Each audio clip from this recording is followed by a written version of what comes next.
This is the meaning of Kedusha. When we bench, we enter into a state of Kedusha. What does Kedusha mean? It doesn't mean holiness.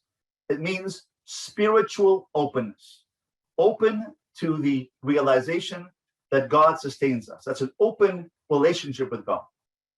Tuma does not mean impurity. Tuma means spiritual blockage. I am blocked. I am physical.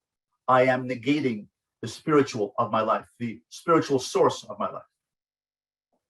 Egypt is known as a place of impurity, a place of Tuma. Why? Because it had the Nile River. The Nile River sustained all the crops of Egypt.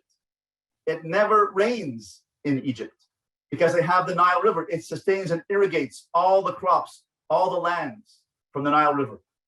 And therefore, the people of Egypt entered into a state of Tuma, 49 levels of Tuma, of spiritual blockage, because they relied on the Nile and not on God.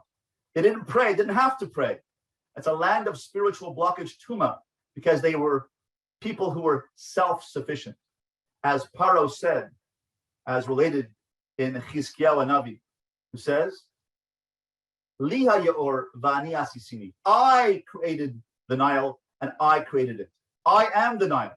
As Paro said, Liha Yaor vani asisini. I am the Nile and I created it. So that's Tuma, the ultimate in Tuma. The ultimate in spiritual blockage is to say that I am God. Chas v'shalom. And that's what Paro said.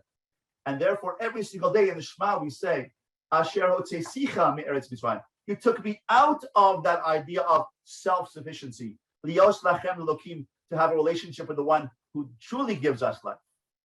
And therefore, when we say Yitzias Mitzrayim, when we say twice a day, so when we say twice a day in the Shema, the end of Shema, that we came out of Egypt, what do we have to do with coming out of Egypt? We say it twice a day. Nearly 800 times a year, we remember coming out of Egypt. Why? Coming out of the self-sufficiency of the Nile, that spiritual blockage. Self-sufficiency of I can do it myself, I'm a self-made man, that is blockage. That is self-sufficiency. That is ego. That is a spiritual tuma, tame, blocked. From the word tumtum, blocked. Tamun, closed. And the opposite is coming out of Egypt and going to Le'elokim, to going to a relationship with God upon whom we rely for sustenance.